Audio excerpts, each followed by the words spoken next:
Coming up on the list, stuck in open office chaos? Tricks you need to keep your sanity and get your job done. Plus, winter is coming, and so is Game of Thrones inspired food. Fun to make even if you're not a fan. But first, coconut oil, olive oil, avocado oil. What's healthy and what to use when in the kitchen. That's at the top of our list right now. All right, coconut oil. First it was hailed as the miracle cure. Now it's being called batter than bacon. The truth seems to be somewhere in the middle.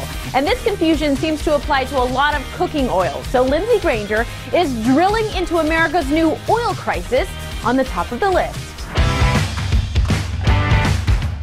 Picking what to cook, easy. Picking what to cook it in, not so much. So Dr. Balduzzi, who knew there were all these oils to cook with? I know it's pretty crazy, right? A lot of people don't know that there's so many different types of oils that we can use in the kitchen, and some are better than others. So to figure out what oils are best and when to use them, we gave them the temperature test. Now when you talk about smoke point, what exactly is that? Each oil has a unique smoke point where it starts to burn.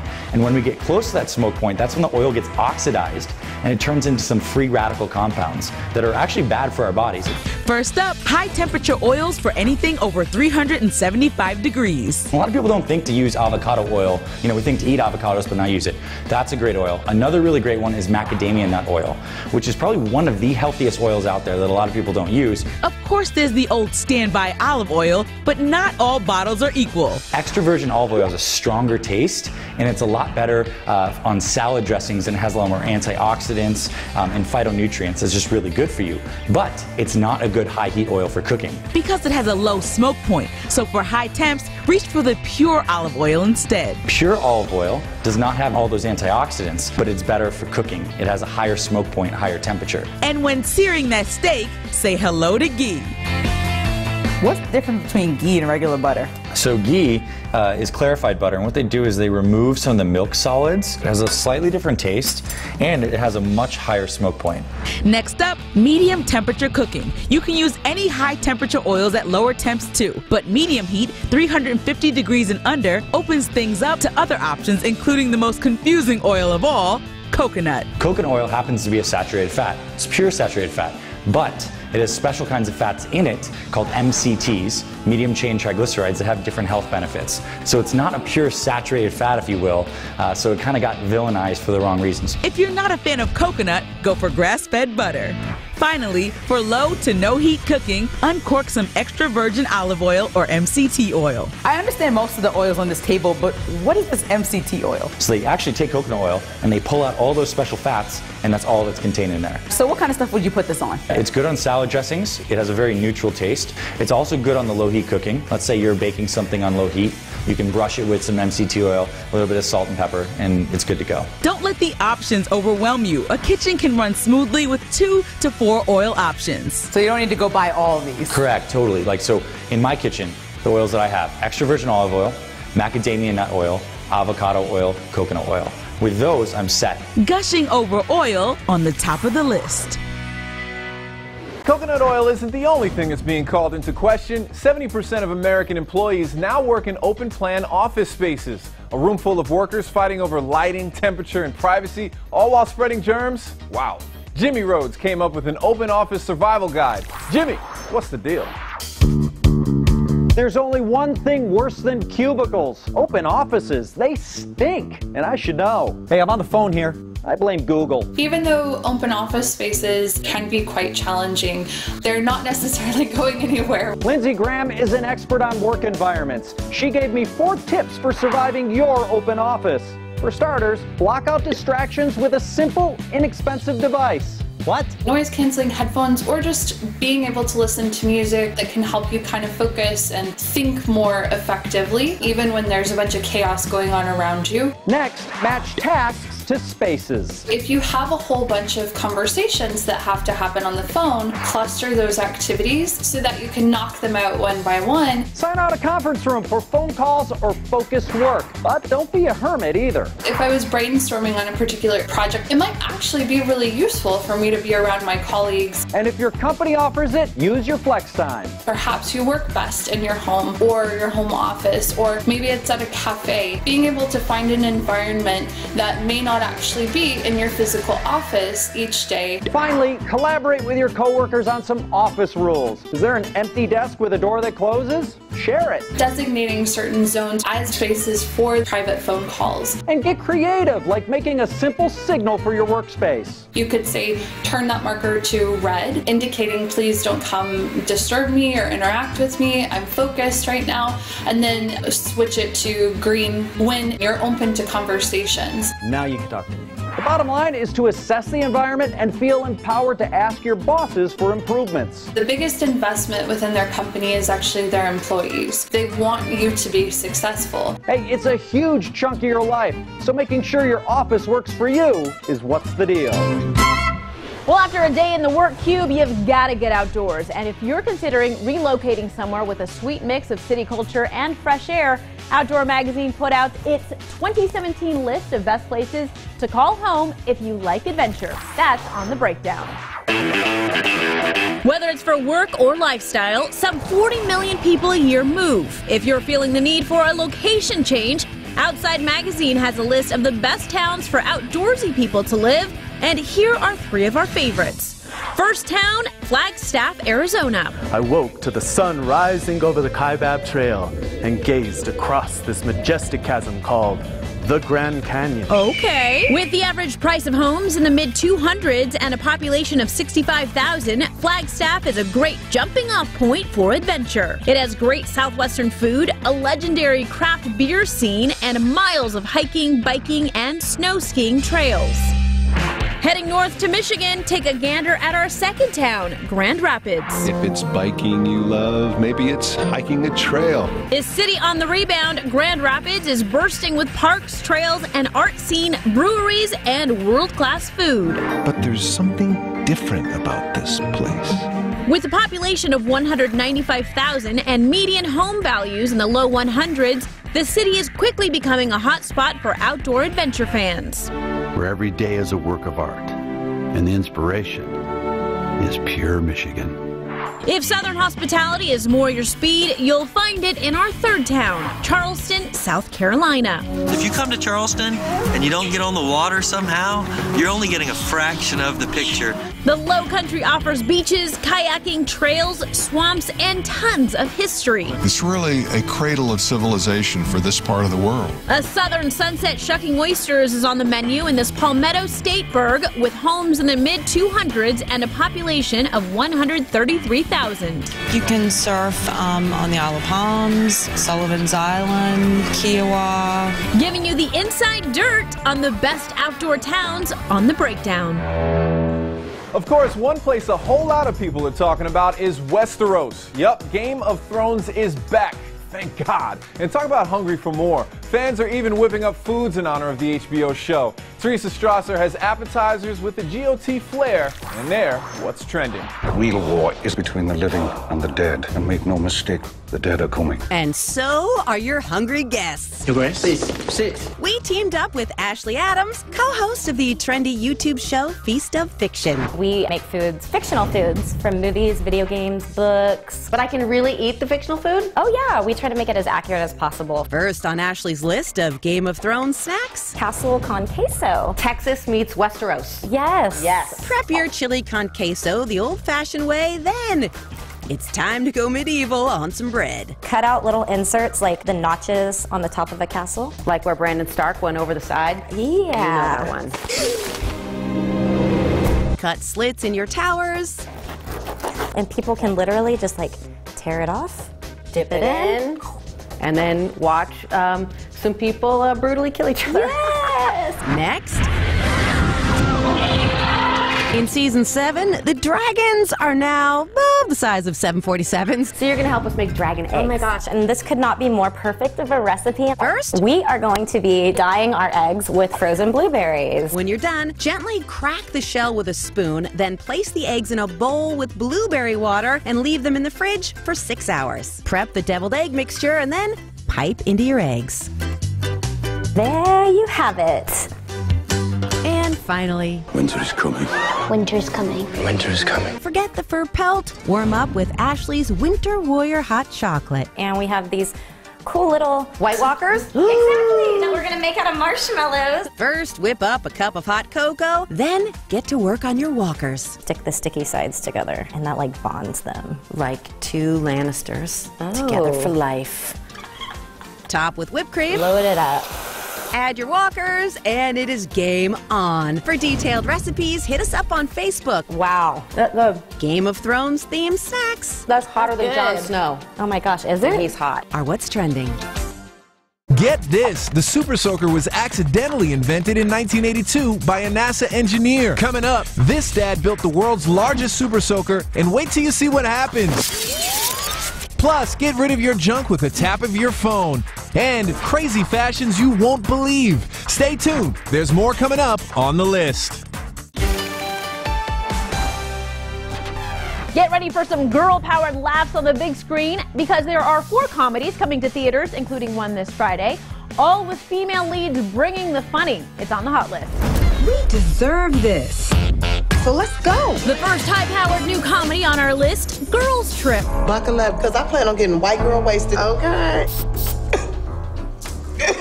That's hand sanitizer. It burns. In this R-rated Queen Latifah and Jada Pinkett Smith movie, new in theaters Friday, there will be hugs, hookups, hijinks, and of course, hilarious moments. Let me get pregnant by somebody rich. That's all I ask. Amen. If that's not true friendship, I don't know what is. Today is the last day that we will ever be this young.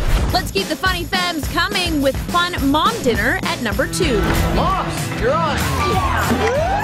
In theaters, August 4th, Molly Shannon and Toni Collette star as moms who take a casual dinner with friends to extremes. I gotta text my hubby. Oh, good idea. And I'll text Andrew and he can tell Tom.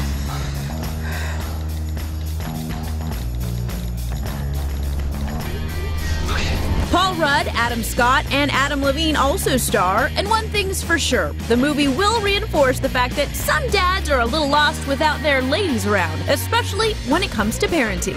We're locked out until Mom gets home, but the good news is, got candy! More fun moms come to theaters a little later this year with A Bad Mom's Christmas at number 3. The Bad Mom! Yeah. Mila Kunis and Kristen Bell are back in the sequel to last year's hit comedy, and this time they're bringing their characters' moms along for the ride too. I actually just wanted to enjoy Christmas this year. Amy, you're a mom. Moms don't enjoy, they give joy. That's how being a mom works. The comedy's in theaters November 3rd, and it just might change the way you deal with the holidays. I don't think I can do this sober. You guys want to get drunk at the food court? Ooh, yeah. And our final funny female-led movie comes out right around Christmas time. Pitch Perfect 3 is at number 4. Let's all finish this. The third and likely final movie of the Pitch Perfect series belts its way into theaters December 22nd. Calamity, this is Serenity, Veracity, and Charity. If I joined your group, I could be obesity. This time, the talented ladies, led by Anna Kendrick and Rebel Wilson, face off against Gasp, bands with instruments. Spoiler alert, things don't go as planned. Try to have some dignity. Yeah, well, we don't do anything with dignity, okay? Who needs dignity when you've got comedy? Ladies bringing laughs on the hot list. And the hottest thing in home renovation these days is decluttering. Get rid of that junk and give the stuff you love a chance to shine. To give us a helping hand, Donna Rucco found apps that can turn our clutter into cash on Show Me Your App. Mike, you gotta let it go. Nope. I'm saving it for my man cave. All that unused stuff is dragging you down, so why not turn it into something useful, like cash? I'll take it. And number 1, LETGO. Just open the app and snap a pic of what you want to hawk. Then add a description and price. It'll show up on their website and app where locals can browse and buy. And with their commercializer, you'll be able to choose from 5 pre-made commercials. Instead of that teddy bear, your product will be there. A fun and super easy way to connect with the perfect buyer. So ask your doctor if this is right for you. Safety has also been taken into account. Your exact location is never shown, and the app lets you chat with the prospective buyer in real time to set up a spot for the exchange. LETGO is available on the App Store and Google Play. At At number 2, Gone. On the App Store for free, this one focuses on selling old electronics. They name the best price for your item and offer other conveniences. We'll ship you the boxes you need and schedule a free pickup. Once we've processed your sale, we'll send you a check in the mail. It's that easy. So it's kind of like a middleman, which makes it seem a little bit safer because there's no stranger danger. And since you're not waiting for a local to buy, your stuff might move a little faster. Look it up at thegoneapp.com. And at number 3, OfferUp. Another free local selling tool on the App Store and Google Play. This one lets the buyer offer a price they're willing to pay. Buyer and seller feedback also help keep you safe. Check it out at offerupnow.com. Turning clutter into cash on Show Me Your App. A lot of people say you shouldn't throw away your old clothes because they'll come back in style. But with some of the stuff we're looking at today, I'm not so sure. That's right. We have some very trendy and very unusual dress fabrications on our buzz list. Third on our list, headgear has gone off the rails with this dress made out of hats. All right, besides some strategically placed ribbon, this dress is made up of 8 straw hats. And although sitting down might be difficult, the dress from Jacquemus is selling for over $3 grand. And get this, it's sold out. Crazy. But second, it's not just for your bathroom, folks. Toilet paper is being used to make wedding dresses. What? I can't believe this, but it's true. Quilted Northern and Cheap Chic Weddings are holding a contest to see who can create the best wedding gown out of TP, and the results are pretty amazing. I mean, it's hard to believe that's toilet paper. Toilet paper. Look at that. Contest rules say only TP glue, tape, and thread may be used, so considering you can flush away thousands on a wedding dress, this is a great alternative. Yeah, and finally, the number one thing that is so sweet, a watermelon dress. Okay, so this one you don't actually wear, but a carefully placed watermelon slice in a picture can look like it. It already has over 6,000 hashtags on Instagram. I know I've been seeing it all over the place, but it's not just the ladies getting in on the internet sensation. Men and pets are sporting it too. And TV hosts. Check out me and the watermelon. Wow. I think it's cute. You look great. For the complete list of new dress trends, head on over to thelistTV.com. And I didn't even have to wear my Spanx for that one. Distinctly different dresses on our buzz list.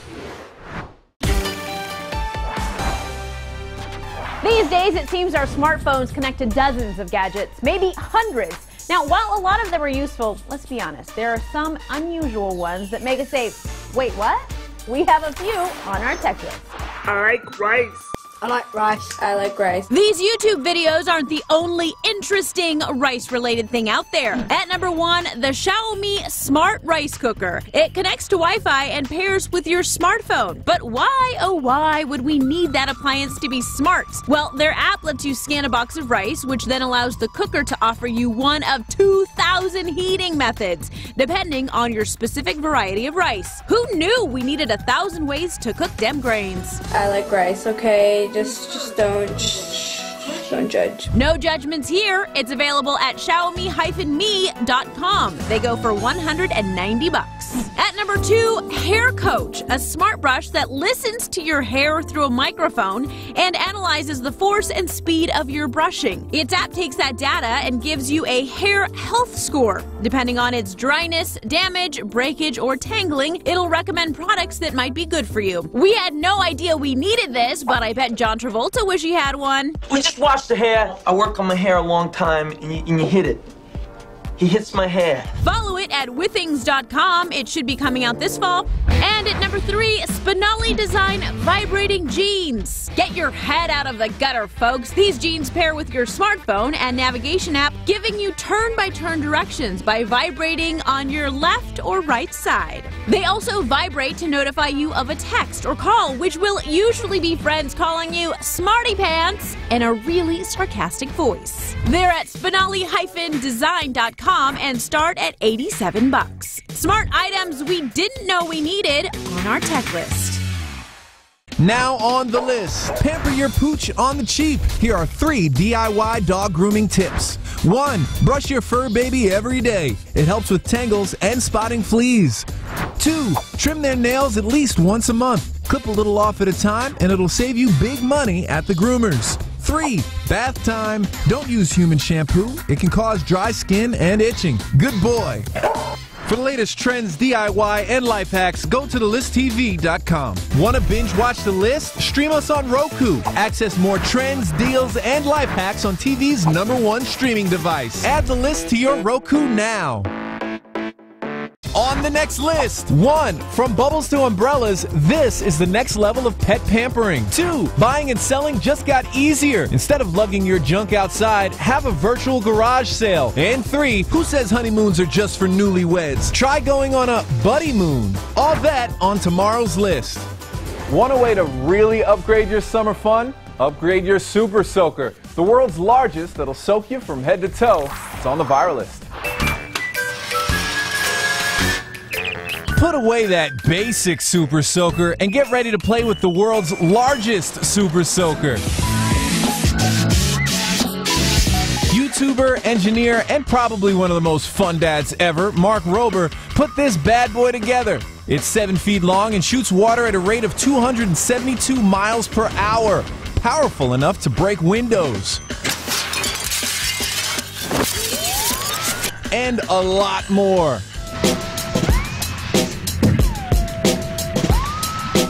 He walks you through how he built the water gun in the brand new video, which we've posted for you on thelisttv.com. A very Super Soaker on the viral list. I mean, if you thought tap water was hazardous to your health, wait till you get it delivered at 272 miles per hour, am I right? No kidding. I surrender right away. Thanks so much for watching, everybody. We'll see you tomorrow.